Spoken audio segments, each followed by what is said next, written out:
Men of Reddit, what's the fastest way to get rid of your boner? I've posted this before. 2 days after one of my closest, dearest friends died, we were semi-expecting it after he was in a terrible accident. I fell asleep in the library at school. This was after a horrific couple of days trying to process everything and function normally. I was massively sleep deprived. I placed my head in my arms on the library desk and I woke up and there he was beside me. It was a scenario that had happened so many times, us revising and hanging out in the library together, whispered jokes and banter, that it didn't feel strange at all. We stood up and wandered around, watched one librarian putting books away on shelves. There was a girl reading a book sat on the floor with sickly bright yellow socks. My friend made some silly dad joke about them being too loud for the library.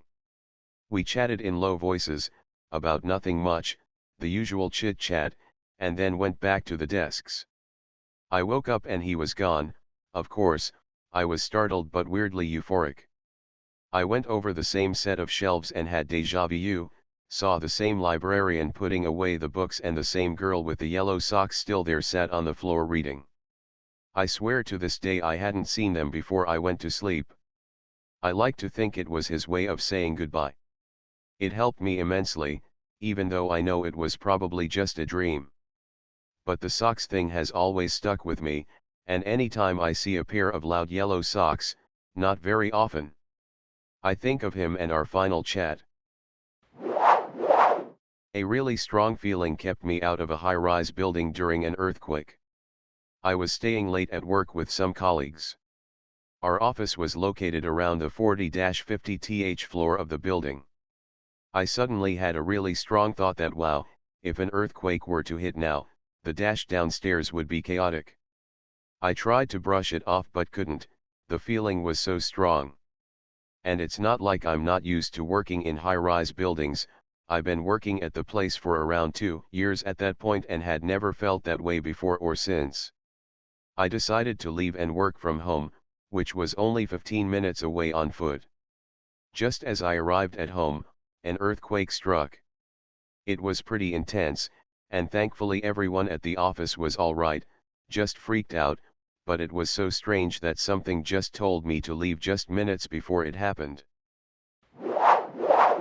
I had a living room in my parents' 2-story house that connected to stairs leading to the second floor of the house.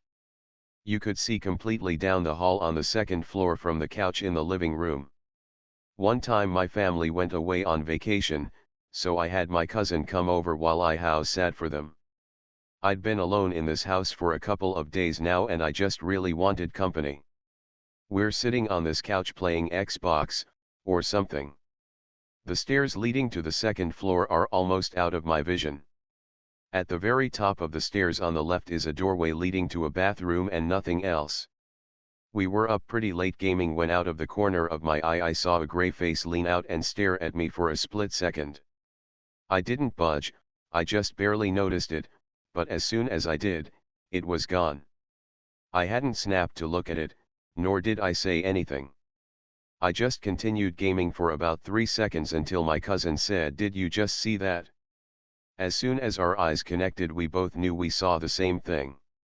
The second my cousin said that, I felt my heart sink. It scared the shit out of me to have him pretty much confirm what I saw, but brushed off. I had immediately assumed it was just one of those blurs, or darting shadows you get in the corner of your eyes at times. The creepiest part is that it slid out as if it were lying on the floor. Whatever it was, its head was at level with the top of the steps right at the bottom of the bathroom door frame. It just sorta slid out, stared, then slid back. Again, I just saw it from the corner of my eyes, but it appeared to be gray-skinned with black hair from our combined description. We went upstairs and checked the whole bathroom, including the insides of luggage bags in the closet. We never found anything. When I was about 11 we took in a dog for somebody who was very old. He wasn't in great health anymore, but we were supposed to be his final happy home, since we lived out in the middle of nowhere. We had him for about a year when one night I just randomly decided to go outside to sit with him and pet him. I sat outside and laid down on him. He was a big dog, for probably an hour even though it was a pretty chilly winter night. Before anybody thinks we were leaving him out in crazy cold temperatures, he refused to go indoors, and we kept a space heater in a sheltered area he would lay down in. I don't know what possessed me to say it, but I gave him a big hug right before I went inside and told him it was okay to go. The next morning, my mom woke me up to tell me that he had passed away in the night. I helped her move his body to somewhere not out in the middle of the open so the owner could come say their final goodbye, and that was it. Honestly, I still don't understand how I knew, but I think I just empathized with his pain and told him it was okay to let go and not have to keep living for us. 15 years old, I was taking a shower at home. The rest of my family was out and it was around 9:30 at night, I believe. Anyway, I hear someone knock on the bathroom door while I'm showering, so I call out I'll be out in a sec. Thinking it's just my dad or one of my brothers getting home. There was silence for a few moments, and then knocking again, only this time it was pounding, like someone was banging on it with their fists, trying to break it down barehanded. It was a little creepy, but my dad always loved to prank us, so I didn't think too much of it. I decided to get a towel around me and see what the hell his problem was anyway, but when I opened the door, no one was there. The house was locked up, no open windows. No cars in the driveway. I checked every floor, every room. No one else was home. That was the first occurrence. The weird happenings continued in smaller ways until we moved out of that house, to the point that we imagined it to be some sort of poltergeist and named them Edgar Smiling Face with open mouth and cold sweat. Edit, typos. Years ago, my buddy and a friend of his are out in the boonies, lighting off fireworks for the 4th of July. We go out to the cars to light the stick for igniting the fireworks. As my buddy's buddy is in the car doing so, I look up at all the stars, completely unused to seeing so many. As I'm looking, something just feels off. I finally pinpoint it and start squinting my eyes, looking away and back, everything I can think of to make sure that I'm seeing what I think I'm seeing. It's one point of light absolutely identical to the stars around it, except for one weirdness: it's doing a steady, repeating figure 8. I turn to my buddy to ask him about it and I see him staring at the same area of sky, so I ask him, "Do you see what I see?" I hadn't said a word about what I saw, but he answered back, "A star doing a figure 8. I've tried to explain it by any logical means over the years, but nothing quite matches up, and I refuse to accept that a figure 8 in space is the alien teenager version of doing donuts in a parking lot. When I was 9 years old, my best friend and I were crossing a busy street on the way home from school. Normally we were careful, but I was distracted by a black cat following us down the road. We stopped and she bent down to pat him while I turned around to cross the street, not thinking to look both ways. A silver car was directly to my right, about to hit me. I froze up, like a deer in headlights. My friend was screaming. Then suddenly it was on my left. It didn't swerve, wasn't in another lane, the car was just suddenly on my other side, speeding away.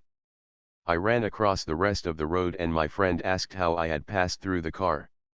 Everything looked a bit strange, her shape was fuzzy and doubled. It was a clear day and the sun was shining, even though it had been overcast and windy on the other side of the road. When I glanced back, the black cat was staring at me from the other side. Then he just strolled away. I know it was just an optical illusion and I had probably just missed the car by a fraction of a second, and was just rattled later. I thought about it for years afterwards though. I was outside talking to my neighbor. Suddenly it was like someone accidentally flicked the lights off and then back on. It was dark in the middle of the day as far as I could see for just a split second. I thought it was just my brain, but then I saw my neighbor looked confused as well. Then her daughter said, "What just happened?" We all were looking in opposite directions, so it was just suddenly dark everywhere. We still talk about it sometimes. No idea what it was. I've spent hours on the internet trying to find answers with no success. Edit, it was not an eclipse. Don't you think I would have discovered that online? Also, it wasn't anything like an eclipse. This lasted like a blink of an eye. Others are saying it was a plane's shadow, which is really what I thought too, but when I looked it up online I learned a lot about it. Planes fly too high to leave a shadow, most of the time. I'm not saying it's impossible that it was a plane, but I looked into it extensively at the time and came to the conclusion that it wasn't. It was too long ago now for me to remember everything clearly enough, or even how I came to that conclusion. I am a very scientific person. I've been literally trained in how to research, and I don't believe in anything remotely supernatural. I'm just telling you what I experienced, and that I didn't find a conclusion. My husband worked for a small old folks' home. They only had 3 residents and his aunt ran the place. I had college classes nearby and would often come hang out for a few hours at the end of his shift and visit with the residents. One night my husband got the residents to bed and went downstairs to collect his paycheck while I turned off lights. As I reached the top of the stairs, I turned to look into the hallway leading to the residents' rooms. Standing outside the room of one of the residents was a woman. She was wearing an old pale green Victorian-style dress, and had her ear pressed to the door. I opened my mouth to say something, and she looked directly at me, put a finger to her lips and shushed me. I turned and practically fell down the stairs. When I got to the owner's office, she took in the expression on my face and said, "You saw the woman in green?" Not a question. I confirmed, and she asked whose room she was interested in. When I told her, she nodded and sighed. The next morning, the owner called us to let us know that the target resident was found comatose in her bed. She passed away later that day. One night, when I was about 16 years old, I swear I glitched into the Matrix or something. I'd finally decided to get off my computer and go to bed, around 2 a.m. if memory serves me correctly. At that time my family and I lived in a decently sized 2-story house. The staircase to the second floor was pretty basic: head up a few steps, turn on a landing halfway up, traverse the remaining few steps, and at the top you're only a couple of footfalls from my bedroom door. Someone please explain to me, then, how I got lost on this fucking staircase. Sure, it was dark, but even then you'd have to be a special kind of stupid to not know how to walk up these stairs after you've already done it 1,000 times before. Just keep one hand on the railing and you don't need to use your eyes. I swear that as soon as I reached the landing I spent 10 minutes just, continually walking upwards. Realistically it only takes someone 5 to 7 seconds to walk up these stairs, 3 if they're running or skipping steps. I realized I'd been walking for much longer than that, stopped, and immediately felt uneasy. I'd walked up those stairs in pitch black darkness so many times before, but even with my hand on the railing I was getting nowhere, just endlessly walking upwards. My fucking skin crawled. If my brother hadn't turned on the upstairs hallway light, I'm not sure I would have made it to my bedroom. Guy blinked sleepily at me and asked me if I was okay, and all I could say was, I legitimately have no idea. Told him the next day what had happened and he told me that the reason he'd come out of his room in the first place was because he'd heard footsteps on the stairs for several minutes. What the fuck, man? What was that? I wasn't so tired that I just mindlessly walked up and down the stairs for a while. I was completely awake, and not once did it suddenly feel like I'd turned around to walk back downstairs at any time. I still get chills thinking about it. Edit. Holy crap, I did not expect my most popular comment to be about that one time that I forgot how to walk up some fucking stairs. I'm glad I posted it, though. Not only has it been an entertaining discussion, but I've actually learned a few things about the fickleness of the human brain as well. You know, assuming this wasn't in fact the otherworldly work of some shithead fairy. I'm doing my best to keep up with the comments, but I won't be able to address them all, unfortunately. As for those who've gifted me awards for this comment, Thank you. Never thought that'd happen to me for this story, lol. Also, props to the many House of Leaves comments and references. I think I may go and read that book now, haha. One night, when I was about 16 years old, I swear I glitched into the Matrix or something. I'd finally decided to get off my computer and go to bed, around 2 a.m. if memory serves me correctly. At that time my family and I lived in a decently sized 2-story house.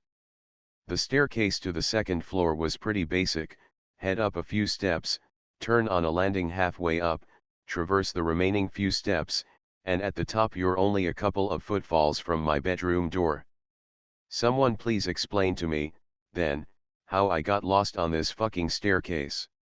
Sure, it was dark, but even then you'd have to be a special kind of stupid to not know how to walk up these stairs after you've already done it 1,000 times before. Just keep one hand on the railing and you don't need to use your eyes. I swear that as soon as I reached the landing I spent 10 minutes just, continually walking upwards. Realistically it only takes someone 5 to 7 seconds to walk up these stairs, 3 if they're running or skipping steps. I realized I'd been walking for much longer than that, stopped, and immediately felt uneasy. I'd walked up those stairs in pitch black darkness so many times before, but even with my hand on the railing I was getting nowhere, just endlessly walking upwards. My fucking skin crawled. 2 days ago, I'm working as a night receptionist in a hotel. A guy came in asking for a room, neat guy, my height and size, wearing a 3-piece suit, well-shaved and freshly cut hair. The dude seems pretty pissed but nothing out of the ordinary. It's 4 a.m. on a Saturday. Something in me just flipped. Every single cell of my body was screaming to me that this guy was absolutely dangerous and I was terrified. I'm 1.75 m and 150 kilograms, I'm often the kind that would make you uncomfortable with my big beard. My hands were shaking. There was a voice in my head telling me don't let that man come near you or stay in the hotel at all, make him leave now. Emergency mode activated. I bullshitted my way around telling me we had no spare room for the night, due to an event happening near. The guy was pissed. He told me his wife threw him out, that he didn't have anywhere to go, and that he was dead drunk. Brain just said if you let him in, he will either kill himself in the room or put everything on fire. I managed to discourage him from insisting on staying, but wouldn't take my advice to call the police to help him this night, and I didn't insist. I feel a bit bad that he left in his state, but this was the first time I felt sheer terror at the sight of someone. It was totally unexplainable. I was at my parents' staying over for the weekend, and woke up in the morning with the desire to creep on old classmates on FB. There was a girl I kind of liked in band class who was a grade under me who my brother's friends knew, but I never talked to her. I decided to look her up in addition to others on FB to see what she was like now several years on. We graduated from a large high school in suburbs and I hadn't thought of her much since I graduated. A few minutes after seeing her page, the phone at my parents' house rings. I lazily walk over to their phone to see if my parents or brother were phoning. I pick it up and check the caller ID, and in horror I freeze as I read her name on the display. Immediately I begin to think I've done something in error unbeknownst to me while on her FB page, which alerted her to my creeping and has triggered her call. I cannot answer it. I verify the number on the caller ID with FB to see it is indeed her and sit in shock, dumbstruck about how this unlikely event occurred and wondering the reason for it. My brother arrived at my parents a little later and I told him who called. He actually had her number on his cell and he sends her a text asking why she called my parents' place. She responds back that she didn't place a call but that it was just an accidental butt dial. Weird. I don't believe in the supernatural or the afterlife, but this one incident I truly cannot explain or brush off as a coincidence. A few years back, schoolmate of mine committed suicide. On the evening that he did, I was at home playing computer games on my couch and feeling tired I took a nap. Had a dream of said schoolmate talking to me and being friendly, him saying how he's seen me around in school but never spoken to me before. I wasn't friends with him, have never spoken a single word to him, and there were about 400 plus other students in my school, so his appearance in my dream is odd to say the least. Anyways, woke up, didn't think much of the dream and went back to playing my game. Fast forward to the next day, was at recess when I heard from a group of friends that John had committed suicide yesterday. As it was quite crowded and noisy at the canteen, I misheard the name as Ethan, example names, but point is the actual name vs what I misheard was quite different. This confused me because I didn't think there was an Ethan in our school. And yet, though I had misheard the name, first person that came to my mind was John. Yes, I did have a dream about him the day before, but I hadn't thought much of it and by this point had mostly forgotten about the dream. My friend then corrected me, and instantly I felt the goosebumps on my skin. Found out later that John had committed suicide in the evening, around the time that I was taking my power nap. This dream was the only interaction I've ever had with him. Was out at night helping my mate, who was doing filming classes, with some bits and bobs and setting up etc. We were filming an old run-down shed thing that was occasionally used by homeless people, for some horror project he was working on. There were 4 of us going all together, and we were all around 17 to 18, was in 6th form. Anyway, it's in the middle of the woods at night, wasn't sure how long we'd be, so I packed a drink, some snacks, and this weird combined radio and torch. The radio had never worked, ever, even when new, but the torch was good and it was the only torch I had to hand, so I packed it. I meet up with the others, we trudge through the woods towards the old shed. We were walking for about half an hour and I realized how quiet it was in the background. Other than our talking there were no sounds whatsoever, no nature sounds, nothing. We get to the shed and start setting up, and one of the other guys mentions how quiet it is, and all of a sudden we hear what could only be described as a pig squealing, before the radio on the torch comes on at full volume with static and a foreign language for about 10 seconds and then goes off again. Then silence again. We quickly filmed what we needed and booked it out of there. Had never been able to get the radio on the torch to work before or since then, and I gave long since lost it. Still freaks me out how quiet it was though that night. I was walking to a train station in The Hague at 4 a.m. in order to get to the airport for a flight. I was already on guard when I noticed a man across the street walking in my direction. He crossed the road and turned to walk beside me. Normally this would set all of my alarm bells off, but for whatever reason, he didn't. He asked in English if I was American, which I am, and I said that I was Italian. We then carried on a conversation in Italian until we got to the train station. I said something to the effect of "thank you, and I hope you have a safe trip," and I go inside. I turn around to ask him a question, and realized he hadn't entered the station with me. I walk outside and he'd vanished. This particular train station had no buildings near it and there was nowhere for this individual to go without me seeing him, especially in the very short time we were apart. I walked around for a bit to see if I could see him, but there was no trace of him. I'm not particularly religious, but a holdover from my childhood was saying a prayer for a safe journey before a long car trip. I was just nervous enough that morning to say one, and not 2 minutes later, the man appeared.